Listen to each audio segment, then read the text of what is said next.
தாம்பரம் சட்டமன்ற தொகுதி அனைத்து நிலை நிர்வாகிகள் ஆலோசனை கூட்டம் இன்றைக்கு 26 சட்டமன்ற பொதுத் தேர்தலுக்கான நிர்வாகிகள் ஆலோசனை கூட்டம். நீங்க எது கேட்கறதா கேளுங்க.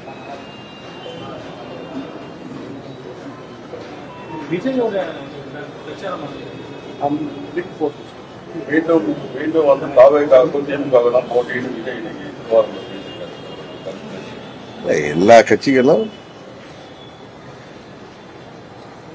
ஆளுங்கட்சிக்கும் எங்களுக்கு தான் போட்டின்னு சொல்றது அரசியல் எதார்த்தம். அதுதான் அவர் சொல்லியிருக்காரு.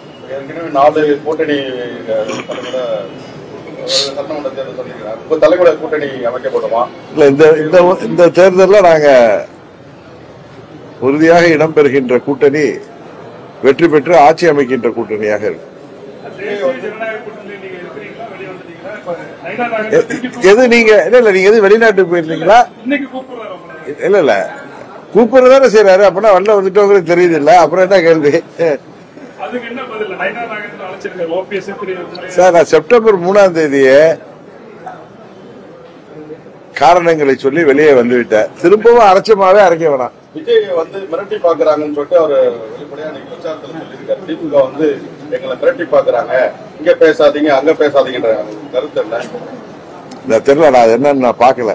பார்த்துட்டு பதில் சொல்றேன்.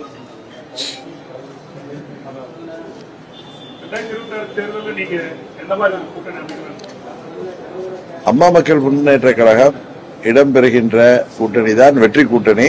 அதுதான் ஆட்சி அமைக்கும். அதுதான் அந்த அளவுக்கு தான் இந்த முறை சொல்ல முடியும். நான் டிசம்பர் மாதத்துலதான் எங்கள் கூட்டணி நிலைப்பாட்டை அறிவிப்போம். வந்து முகத்தை துடைக்கிற முகத்தை மூடிக்கு போறேன்னு சொல்றாங்க. அதுதான் அன்றைக்கே பதில் சொல்லிட்டேங்க. முதல் நாள் வந்து ட்ரிப்ளிகன்ல எங்க தொகுதி கூட்டத்தில் நீங்க தான் கேட்டு அதெல்லாம் ஒளிபரப்பிட்டீங்க. திரும்ப திரும்ப அதே பேசிட்டு இருக்க. புதுசா கேளுங்க, நான் பதில் சொல்றேன். எங்க கூட்டணி நிலைப்பாட்டை டிசம்பர் மாதத்துல உறுதியாக தெரிவிப்போம். இன்னும் நாங்க இந்த முடிவு எடுக்கல. அதான் உண்மை.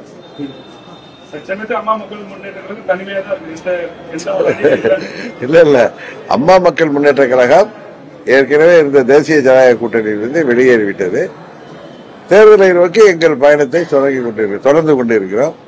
உங்களுக்கு தெரியும், கடந்த 7-8 மாதங்களாகவே தமிழ்நாடு முழுவதும் ஒவ்வொரு சட்டமன்ற தொகுதியிலும் சென்று எப்படி இன்றைக்கு தாம்பரம் தொகுதியில கிட்டத்தட்ட 700 நிர்வாகிகளை, தேர்தல் பணியாற்றப் போகிறவர்களை, கட்சியை இயக்கிக் கொண்டிருப்பவர்களை சந்திக்கிற மாதிரி நிறைய தொகுதிகளில் எங்களது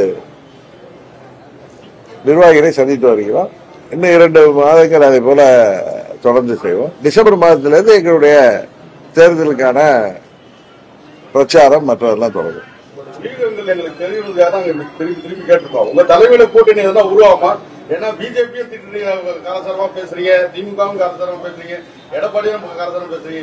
இல்ல உங்க தலைமையில எதனா ஒரு இல்ல எனக்கு தெரிந்தவரை இப்ப ஆளுங்கட்சி திமுக கூட்டணி, தேசிய ஜனநாயக கூட்டணி, விஜய் அவர்கள் தலைமையிலான ஒரு கூட்டணி, சீமான் அவர்கள் தலைமையிலேயே ஒரு கூட்டணி வரலாம் என்று நான் நினைக்கிறேன். நீங்க பொறுத்திருங்களா? நாங்க இல்லங்க, எனக்கு தெரிந்து 4 கூட்டணிகள் வர இருக்கின்றன. அம்மா மக்கள் முன்னேற்ற கழகத்தின் கூட்டணி நிலைப்பாட்டை டிசம்பர் மாதம் தான் தெரிவிக்க முடியும். திமுக கூட்டணி அதே அணியா இருக்கும் பொழுது 4 அணியா நிக்கிறது அவங்களுக்கு சாதகமா இருக்குன்னு நினைக்கிறீங்களா? மக்கள் யாருக்கு சாதகமா இருக்கிறாங்களோ அவங்க தான் வெற்றி பெறுவாங்க. அதுதான் நடக்க போகுது.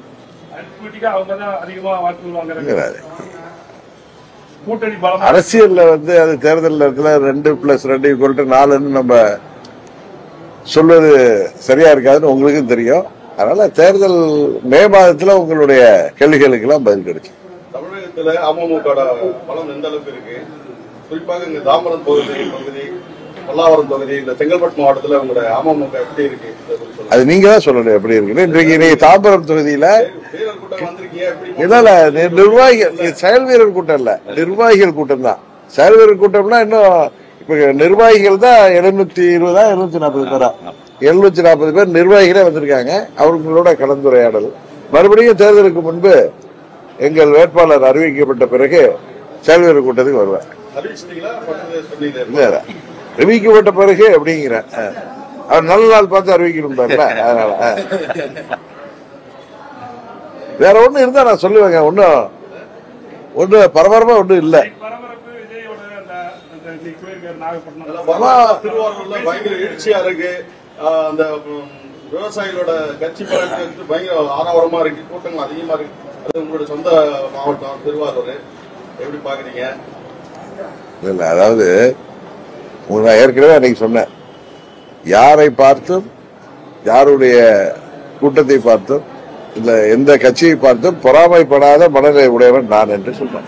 நாங்கள் எங்களது அம்மா மக்கள் முன்னேற்ற கழகத்தின் நோக்கத்தை நிறைவேற்றுவதற்காக பயணித்துக் கொண்டிருக்கிறோம். அதனால அன்னைக்கு நீங்க கேட்டப்பே, விஜயை பற்றி கேட்டப்பே நான் பதில் சொல்லியிருக்கேன். திரும்ப திரும்ப நம்ம அதையே திருப்பி பேச வேணாம்னு நினைக்கிறேன். பாஜக கூட்டணி அமைக்கிறது இல்லன்னு, அதாவது நிரந்தர எதிரி இல்லங்க, எனக்கும் பாஜகவுக்கும் எந்த பிரச்சனையும் கிடையாது. ஏப்ரல் 11க்கு அப்புறம் வந்த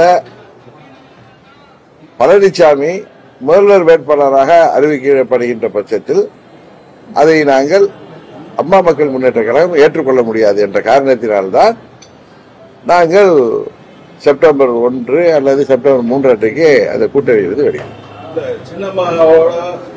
நீங்க கலந்துரையாடல் என்ன பண்ணிட்டு இருக்கீங்களா? உங்களுக்கு எல்லாம் தெரிய வரும். எங்களுடைய நிலைப்பாடெல்லாம் எல்லாத்தையும் வெளிப்படையா சொல்ல முடியாது. டிசம்பர் மாதத்துல உங்களுக்கு எல்லாமே தெரிய வந்துடும். டிசம்பர் கட்சி தலைவர்கள் பொதுவா ஒரு அரசியல் விமர்சனோட தன்னெழுச்சியா விஜய்க்கு கூட்டம் வந்து அவங்க ஆளுநர் திரட்டவர்கள மக்களாக எழுச்சியா வர்றாங்கன்றத சொல்றாங்க. ஒரு அனுபவமான ஒரு அரசியல்வாதி, உங்களோட கருத்து? நான் தான் அன்றைக்கே சொன்னேன், தஞ்சாவூர்ல போன மாதமே சொன்னேன். என்ன இது மாதிரிதான் அங்க உள்ள உங்க மாதிரி உடைய நண்பர்கள் விஜயோட இம்பாக்ட் எப்படி இருக்குன்னு கேட்டாங்க என்கிட்ட. அன்னைக்கு சொன்ன எப்படி 2006 சட்டமன்ற பொதுத் தேர்தலில் மறைந்த திரு விஜயகாந்த் அவர்கள் அந்த தேர்தலில் போட்டியிட்ட போது எப்படி ஒரு தாக்கத்தை ஏற்படுத்தினாரோ அதை விட அதிகமான தாக்கம் இருக்கக்கூடும் என்று நான் கணிக்கிறேன். இல்ல, திரு விஜயகாந்த் அவர்கள் ஒரு தொகுதியில் வெற்றி பெற்றார். 6% 7% வாக்குகள் பெற்றார். ஆனால் அந்த தேர்தலில் தமிழ்நாட்டில் திமுக ஆளுங்கட்சியாக வந்தாலும் மைனாரிட்டி கவர்மெண்ட் ஒரு 96 சீட்டு தான் திமுக பெற முடிந்தது. அவர்கள் கூட்டணியோடு சேர்ந்து மைனாரிட்டி கவர்மெண்ட் ஃபார்ம் பண்ணாங்க. அப்ப அம்மா அவர்கள் நாங்க 65 சீட்டு எடுத்தோம். மதிமுக சில தொகுதியில் வென்றார்கள். அது எனக்கு தெரிந்தவரை அந்த காலகட்டத்தில் திமுகவுக்கு ஒரு 50 தொகுதிகளில் வெற்றி வாய்ப்பையும் கிட்டத்தட்ட அம்மா அவர்களுக்கு ஒரு 70 தொகுதியில் வெற்றி வாய்ப்பை பாதித்திருந்தது. அதே போல இல்ல அதை விட அதிகமாகவும் இந்த தேர்தலில் நீங்கள்லாம் கணிக்கின்றதையும் தாண்டி தாவேகாவின் தாக்கம் அதிகமாக இருக்கும் அப்படின்னு நான் நினைக்கிறேன். 2006 இந்த போல சமூக ஊடகங்கள் கிடையாது, இவ்வளவு பெரிய மீடியா ஆதரவு விஜயகாந்த் கிடையாது. இவருக்கு அந்த அளவு ஆதரவு இருக்கும்போது அது எப்படி நீங்க? இல்ல அப்பயுமே ஊடகங்கள்ல எல்லா ஊடகங்கள் இருந்துச்சு. எத்தனை தொலை இப்ப எண்ணிக்கையில் அதிகமா வந்திருக்கு. இப்ப இந்த யூடியூப் அதெல்லாம் வந்திருக்கே தவிர 2006 எல்லா ஊடகங்கள் இருந்தது. அந்த காலகட்டத்திலேயே சினிமாங்கிறது இருந்துச்சு. அந்த காலத்திலேயே பல 30 ஆண்டுகளாக திரு விஜயகாந்த் அவர்கள் உச்சபட்ச நடிகரா இருந்து அவர் அரசியலுக்கு வந்தாரு. அதனால இப்ப மீடியா அதிகமாயிருக்கலாம், டெக்னாலஜி அதிகமாயிருக்கலாம். அது போல இந்த தாக்கம் அதை விட அதிகமா இருக்குன்னு சொன்னேன். அல்ல நான் அப்படிலாம் இன்டர்பிரேட் பண்ணல. விஜயகாந்த் ஒரு தொகுதியில ஜெயிச்சாரு. இப்ப இவர் அப்படி ஜெயிப்பாருன்னு சொல்லி அதை விட தாக்கம் அதிகமா இருக்குங்கிற அதை என்னால யாராலையும் கணிக்க முடியாது. இல்ல அது தேர்தல் முடிந்த பிறகுதான் தெரியும். தொடர்பு என்ன, அவர் மூத்த அம்மாவுடைய மூத்த தொண்டர். அவரோட நான் அடிக்கடி பேசுவேன். இன்னைக்கு நான் வரப்ப கூட ஏதோ எனக்கு போன்ல பேசினார்.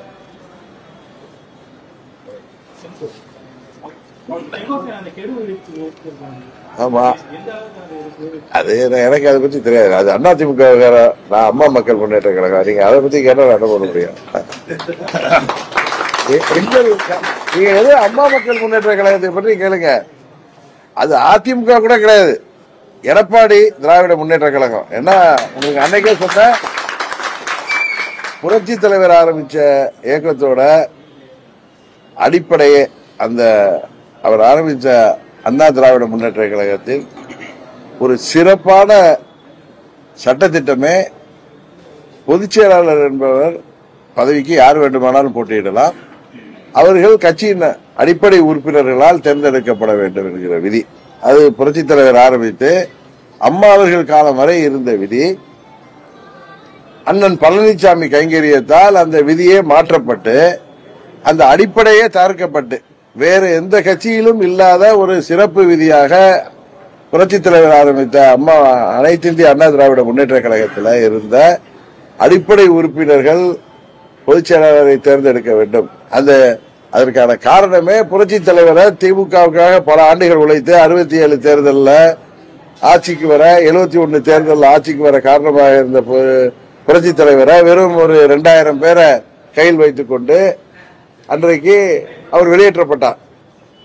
அந்த வழி அவர் வளர்த்தெடுத்த பெருங்கர் அண்ணாவின் இயக்கத்திலிருந்து தன்னை ஆட்சி அதிகாரம் இருக்கின்ற காரணத்தினால் அன்றைக்கு மறைந்த திரு கருணாநிதி அவர்கள் அந்த மாபெரும் தலைவரை, மக்கள் தலைவரை, 67 தேர்தல் ஆட்சிக்கு வர முக்கியமாக காரணமாக இருந்தவரை, 71 தேர்தலிலும் ஆட்சிக்கு வர முக்கியமான காரணமாக இருந்தவரை, ஏன் அண்ணா அவர்கள் மறைவுக்கு பிறகு புரட்சி தலைவரின் கண் பார்வை அவருடைய ஆதரவு இருந்த காரணத்தினால்தான் முதலமைச்சராக கருணாநிதி வந்தார் என்பது எல்லோருக்கும் தெரியும்.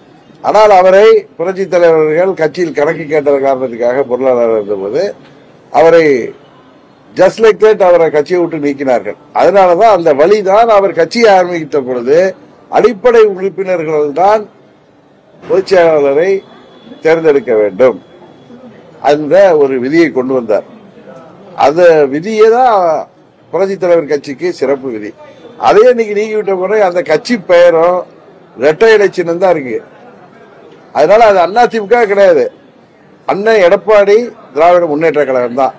தேர்தல் முடிந்த பிறகு புரட்சி தலைவரின் இயக்கம் அம்மா அவர்கள் கட்டி காத்த இயக்கத்தை உறுதியாக பழனிசாமி இந்த தேர்தலோடு அவரது பொதுச் செயலாளர் பதவிக்கு முடிவுரை எழுதப்பட்டு அம்மாவின் தொண்டர்கள் அனைவரும் ஒன்று சேர்ந்து பழைய அதிமுகவை உருவாக்குவதற்கு நாங்கள் உறுதுணையாக இருப்போம். கடந்த அதிமுக ஆட்சி காலத்துல அமைச்சராக இருந்த செந்தில் பாலாஜி அதே கரூர் மாவட்டத்தில் போய் மு.க. ஸ்டாலின் அவர் தலைவரா பேசி அவரை பார்த்துள்ளார். இப்ப முப்பெரும் விழாவில் அவர் பாராட்டி அதிக அளவு பாராட்டி பேசுறாரு. பழனிசாமி முதலமைச்சர் பதவி கொடுத்தவங்கள 4 கால் பிராணி மாதிரி காலில் விழுந்து வந்துட்டு நீங்க எந்த ஊருங்கிறாரு அதெல்லாம் கேட்க மாட்டீங்க. அவரு ஆட்சி அதிகாரத்தை அந்த இது ஓட்டெடுப்புல அதை காப்பாற்றி கொடுத்தவர்களுக்கு அந்த 18 சட்டமன்ற உறுப்பினர்களை பதவி நீக்கம் செய்தாரு. அதையெல்லாம் கேட்க மாட்டீங்க. இது செந்தில் பாலாஜி விவகாரத்தை போய் அவர் வேற கட்சிக்கு போனதை பத்தி நம்ம கேட்க வேண்டிய அவசியம் என்ன இருக்கு? அது நீங்க முதலமைச்சரை பாக்குறப்ப கேளுங்க, என்ன இப்படி பேசுறீங்களே, இது என்னிட்ட கேட்க வேண்டிய கேள்வி இல்ல, இது என்னிட கேட்க வேண்டிய கேள்வியே இல்லை. இது நீங்க முதலமைச்சர்கிட்ட கேட்க வேண்டிய கேள்விதான்.